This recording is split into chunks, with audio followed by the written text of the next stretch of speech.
Thank you and welcome to the show this morning.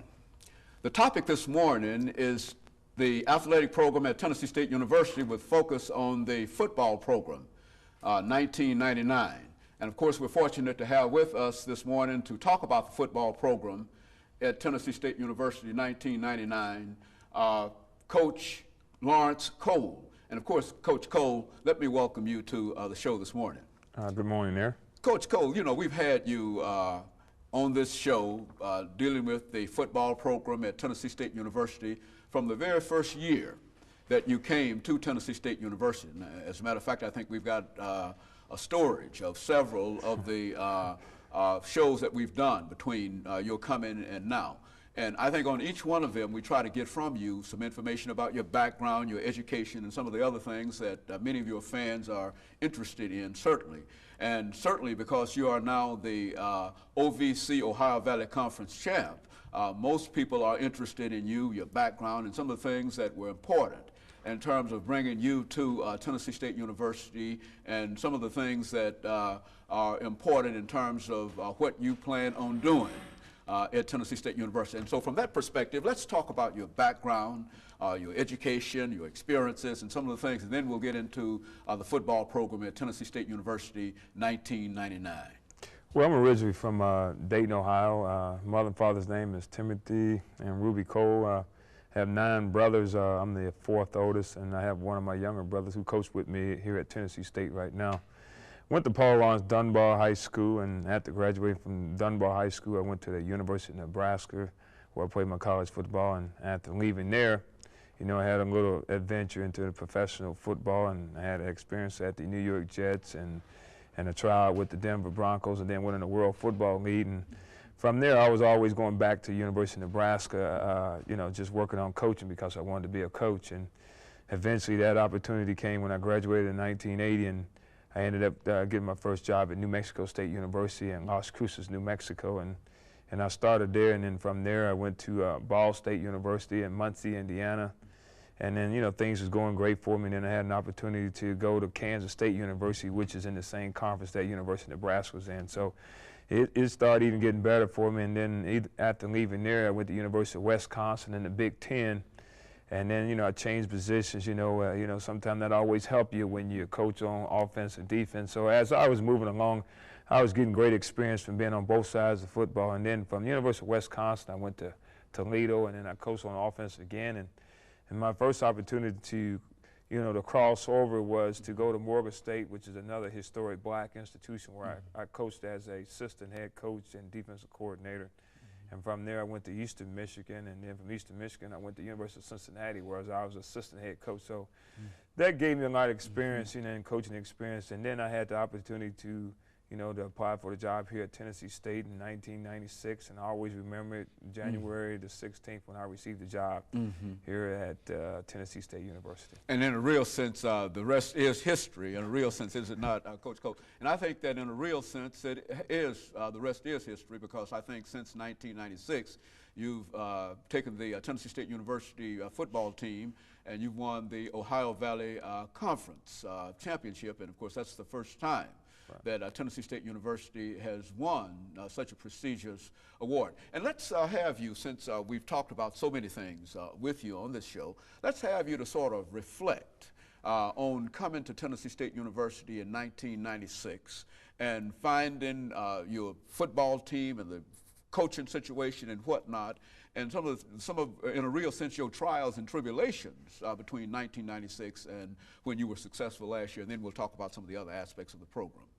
Right. I mean, I could just always go back. Somehow I think it was just, this job was made for me, and how I ended up coming up on the interview, because, you know, they first had the process.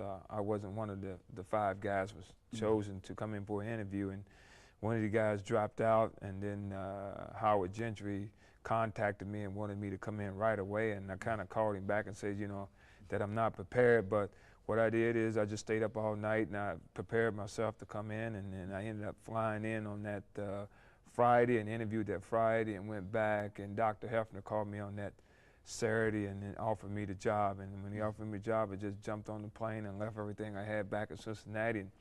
And I came down, and, you know, Sometime when you come on the interview, you don't look at everything. And then my eyes were wide open, and this was my opportunity to become a head coach. So I really didn't investigate certain things. But once I got in the program, it was in a pretty bad situation as far as the guys graduating from school, guys eligible. A lot of things were wrong in the program. So, my work was cut out for me, and I just rolled up my sleeves, and from there, that was my focus point, was the 17 guys that were ineligible, and we only ended up losing one of those guys. So we cracked the whip right then and there and just cleaned up a lot of things in the program, and now I can look back on it, all of it was worth doing what I did when I first got here. And so when you came here in 1996, you found that you had 17 ineligible players, and you were able to work in a situation where in the end there was only one of those players ineligible, and that was the beginning in a real sense of what you tried to accomplish in terms of dealing with eligibility. Is that what we're saying? Right, yeah, it just kind of, because it was just kind of odd, to come into a program and those many guys were ineligible, and I mean, I've been in a lot of schools, which I just talked about. I've been in a lot of universities, but that was kind of odd. And I knew if I wanted a football program, I had to spend the time to get these guys eligible and going in the right direction. And it ended up working out. I mean, I spent numerous hours, at night just going through paperwork and, getting the strength coaching. And I think that was very important about getting the strength coaching in the program, because that's a major part of it. But number one thing was me, is to get those guys eligible and get them on the right track. And now I can look at it now, since I've been there, we probably done graduated almost 30 kids in the 3 years I've been there. So it was all been worth it. As a matter of fact, in 1996, there was some question in terms of the number of students who were graduating in the athletic department, period, not only on the football team. Is that correct? Yeah, we had a low percentage graduation rate with the athletes, and I think that was one of my main objectives coming here, and I think that kind of helped me on the interview, because I really stress academics, because that's what a young man comes to school for, is getting academics. And if he excels in athletics, then that's fine. But I always look at the the long haul. You're not going to be able to run fast and jump high all your life, so you have to have something to fall back on, and that's what I really stress to all our athletes at Tennessee State University. And so you don't have any questions in terms of with this new OVC team, and of course the OVC championship team last year, there was no question in terms of eligibility of any of those athletes, and certainly none in terms of the anticipated season. Is that what we're saying? Right. Once you come in, you set the groundwork, and that's what we eventually did. I didn't make a curve for no one. That was coaches. Anybody who was involved with the program, they knew what exactly direction we was going. So, when the kids see the coaches caring about them, and we walked around and went to classes, and we class checked. We made sure they got up and went to classes. We had open communication with the professors. If a young man didn't come to class or didn't turn his assignment in, they would let us know, and we'll get them up at 5:30 in the morning and run them. We call that Dawn Patrol. So, we really cracked that whip that first year in 1996. Coach, we're getting ready for the first time to come up on our first commercial break. But I think it is quite interesting in terms of the academics that you've had to deal with, and I think that in a real sense that the athletes are now required to have a higher entrance standard than students outside of the athletic areas. Is that correct? Yeah, it's a little bit different. There's a lot of things required for an athlete, to get in school. I think it's been a real big fight with the NCAA about the test scores, and why does the test scores have to do anything with an athlete competing? But we have to meet a percentage, so it's no more coming into school and just taking this course, that course, this course. So once a student athlete comes into Tennessee State University, you have to end up meeting a percentage. And of course, Coach, let us take this first commercial break, and we'll be back with our audience following this short commercial break.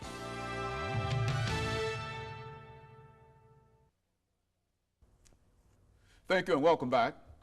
We're talking to Coach Lawrence Cole, the head football coach at Tennessee State University, and the topic is the Tennessee State University football program 1999. And of course, Coach Cole, before we had our commercial break, we were talking about some of the academic concerns that you had to deal with at Tennessee State University in terms of your football team from 1996. But now let's talk about the upcoming season. This is 1999, and of course you're coming off of the OVC championship of last year, and you're going into a new stadium, the Titans Stadium, and so let's talk about that. What's the attitude, your attitude, and what's the team's attitude, and what are some of the things that you see and what's going on now? Well, you know, I think a lot of our you know, teammates are still going from the 1998 football season, but you know, we got to turn around, we got to bring ourselves back to reality, and I think that's going to be the main focus point. And you know, as coaches, you know, we got to work on that too as ourselves, because it almost just seems like it was a dream not to come true the way that 1998 season went, how we started off, we lost, then we won, then we lost, and then all of a sudden we went 8 straight, and then we beat Eastern Kentucky, a team that Tennessee State's never beaten before. But I think our guys, you know, they're working very hard right now during the summer, and I think they realize, you know, what's at stake. You know, when you're on top of the mountain, everybody's going to be, you know, trying to chip at the mountain to get you down, and I think our guys understand that. And so you think that they're ready. Now, what are some of the, do you have any standouts or some of the things that you think, some of the individual players that you'd like to talk about? And I do understand your attitude of pulling individuals out and et cetera, Right. how you don't like to do that. But nevertheless, there are some people that I believe that you ought to have some idea in terms of what you want to do. Yeah, I'm always like that, but you know, you know, deep in myself, I know that God gives certain guys on the teams, you know, special ability, and you know, like our quarterback Leon Murray. I mean, he's just been a blessing that we had him, and you know, in the off season he went through surgery, so he's really just recovering from shoulder surgery in his throwing arm. So hopefully, you know, everything works out well for him. The one good thing about our team coming back is our offensive line is all intact, so we have our whole offensive line back intact, and sometimes that's the major important part. What we have to do is really find us, you know, some running backs that can step up and replace DeJuan Marshall and Davenport. Yeah, so, you know, and then we look at our wideouts. We have Corey Sullivan back, who's, you know, been, since we came here, been a very, very good receiver. And we have to find someone to replace Tyrone Butterfield, which was an All-American great receiver for us. And you know, you go down and you look at Ike Boone. Ike been an academic All-American, been a 3-year starter for us. McNutt is another guy has great potential. Mike Thompson at tackle, and can't say anything about Benny Anderson, a guy who started off last season, then broke his foot, and then came back at mid-season and came back and played. So on our offense, it's kind of like really put together. You look on the defensive side of football, we got to replace 2 great football players, and that's Jarek Hillary and Daryl Hinton, the 2 safeties, 2 older guys. And then you look in our defensive line, you're talking about Eric McCray, which we lost. And what we do have, we have Lamar Carter back, who's been a OVC player, all-conference, all-American since I've been here, the 3 years I've been here. And we switched him to free safety, but we're probably going to end up switching him back to outside linebacker and hoping we can get somebody to fill in those voids. And of course, your first game will be in the stadium. Right. And this will give you an opportunity to play before a large crowd. But Coach, you've played since you came to Tennessee State University before a large number of people on many, many occasions. Let's talk about that, because certainly this new stadium will give you a new opportunity to have a larger crowd here. But talk about some of the other exploits that you've done in terms of your attendance. Well, you know, since we came here, I think when we came with a lot of emotion, a lot of curiosity. Everybody, you know, really wanted to, you know, see what this young coach was all about. And the only thing I asked was to give me an opportunity, and I think the people here in Nashville did that. And, you know, I think about our first homecoming game. We set the highest attendance ever in a homecoming football game at Hale Stadium. And then we went down to Memphis and had the largest crowd they have ever had in that Memphis stadium. And at one time, we had the 2nd largest crowd in the state of Tennessee last year. I mean, you know, the Volunteers were first, and then we were number 2, and then the Orioles and Vanderbilt and the rest of them was fighting out the lower half. So, you know, it has brought a lot of excitement here, and you know, I'm looking for the same thing to happen when we move into the new stadium downtown. And so, what is the attitude that some of the players have in reference to that new stadium? Well, I think they're pretty excited, because you always can say how many 1AA football teams play in an NFL football stadium. You know, that's something that we really pushed during recruiting. We took our recruits over there, and everybody's, you know, looking and just saying, wow, you know. And, you know, when you play in an NFL stadium, you know that they'll be there kind of watching you. And, you know, a lot of our guys' dreams is to play in the NFL. So, you know, it gives us firsthand and look at our kids.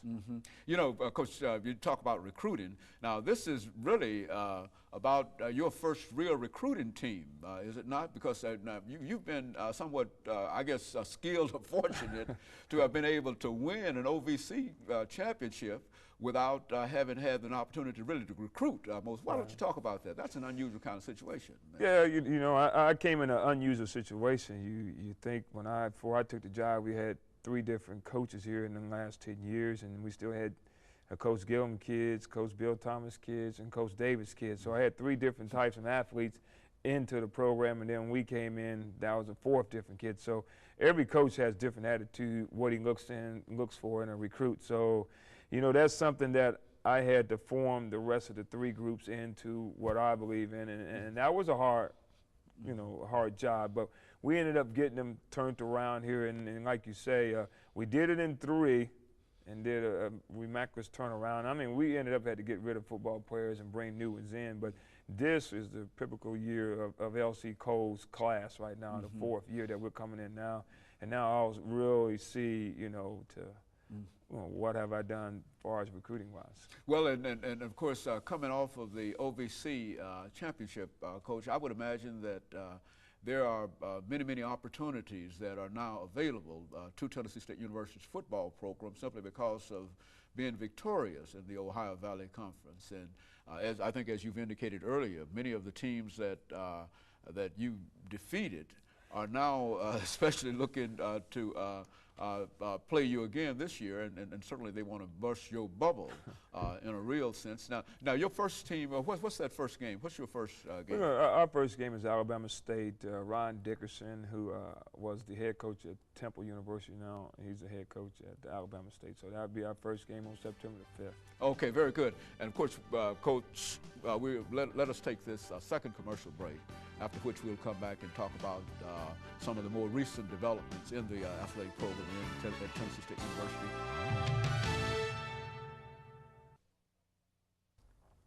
Thank you and welcome back to this final segment of the show today. We're talking to Coach Lawrence Cole, the head coach at Tennessee State University. And of course, Coach Cole, during this last segment, let's talk about some of the more recent developments in reference to the football program at Tennessee State University. And more specifically, let's have you to give us some information in reference to the NCAA sanctions that were imposed upon Tennessee State University quite recently, and the impact that you think that those sanctions might have on Tennessee State University and on your football program and your ability to be able to do what you have to do to repeat the OVC championship. You know, it's always sometimes you have to pay a price, you know, to be a winner, and you know, most times to be a winner, then there's always sour grapes on your program, and you know, like you say, how we turned it around. You know, we had to make some major decisions in the program, and you know, we had some unhappy campers in our camp, and made some accusations to our program, which you know we still stands right now that none of that's true. But you know, as far as impact on the program, I think, you know, if you're an honest person and you've seen what has taken place at Tennessee State and what kind of program, you know, since I've been here, then I think that's the reason why we're still successful, and I think we will always be successful, you know, just by what we're doing over there. We're not doing anything that any other school is not doing. You know, Coach, you know, also I think quite recently you had a football camp. Let's talk about that, because I think that before we talk about the schedule and perhaps some of the other things that you like to talk about, but I think that that's important, and I think it says quite a bit in terms of what you and members of the football team are doing in terms of trying to reach out to the younger people. Let's talk about that free clinic that you are offering at Tennessee State University. Well, we had, our coaches, we got together and we just figured, you know, since I came here, I felt that the community is Tennessee State University, and I still believe that you have to give back out to the community in just the way I've learned. I said, if you don't teach young men or students at Tennessee State how to give back, then they don't know, how to do it. But what we end up doing this year, we started a free camp. We're just charging $5. Kids get some free T-shirts. We give them meals. We give them free instructions about Tennessee State. We take them around the campus, see how pretty the campus is, and then what we're going to end up doing is give them a tour down to the new stadium. So what we're trying to do is put into their mind right now as a youngster, because sometimes a youngster adventures something big like Tennessee State University. When he becomes a senior, then, when I end up going out there and recruiting, he always going to say, boy, I remember Coach Cole. So we're trying to plant that seed real young in these kids' mind. But also, we just want to, be positive role models for them. So that's one of the reasons why we're doing this right now, and let them guys meet our players on our football team. Let's talk about, over the last 3 minutes that we have here, let's talk about your schedule and some of the things that you see from your vantage point in reference to that schedule and some of the opportunities. We've got about 3 minutes. Let's give you that time to do that. Well, we're going to have, a pretty rough schedule. Since I've been here and some of the other previous coaches, it's another goal of mine and the team is that we haven't won our first game in, I think, 10 years. We haven't. So that's one of our primary goals this year to start the season is win the first game. And, we got to go back down to play Jackson State. I'm quite sure they'll be ready. They always say first time is a fluke, and now we got to turn around. We got to prove that to them. And then the other one is Florida A&M. You go in our office, you always see this big picture I have in the wall, and it says when you come to Tennessee State, the first thing is to get a degree. Second thing is to beat Florida A&M, and then it goes on down to win the conference and win the national championship. So our goal too is to beat Florida A&M this year. And so you're looking with great anticipation to that Florida A&M game, and the belief that you're going to overcome Florida A&M this time. Yeah, I mean, it's just so many times we've been right in the ball game, and then we just seems like we just give it away. And hopefully this year that it's going to be different with our kids. Coach, this last minute and a half we have here, let us thank you before giving you an opportunity to make a final comment. Let us thank you for coming by and giving us that information. I think that in a real sense, we've had you, as we said earlier, each year since 1996, since you first came to Tennessee State University, and we can see the progression in the athletic program and in the football program. To start off where you started in '96 and to be successful in less than 3 years is really a tremendous accomplishment on your part, and your ability to be able to do that using a team that has been, the teams that were recruited by 3 or 4 other individuals also say something about your skill and your ability to be able to do what you've been able to do. And I think in a real sense, the camp that you've provided has given an opportunity for the community, because I think one of the things that you've always stressed has been the ability for your players to be present among the young people and et cetera. And I think that your camp, which you say is not a free camp because you're charging $5, but I think that camp, whatever you call it. And so over the last 30 seconds, let us have a final comment from you, Coach. Well, I'd just like to take my hat back off for this 1998 football team, and I talk about it's a real pretty ring that the guys designed and end up getting. But I want to just take my hat back off to that team again, and I want to just say thanks to those young guys. Because they did the impossible. It made Tennessee State the first historic black college to win in a predominantly white conference. They set history all across the United States, and I think that was very important. The last thing is for the team that's coming up this year and the people. I'll tell the team this year that how they handle adversity is going to be very important. And thank you, Coach. And of course, we'll be back with you again next week. Thank you and good morning.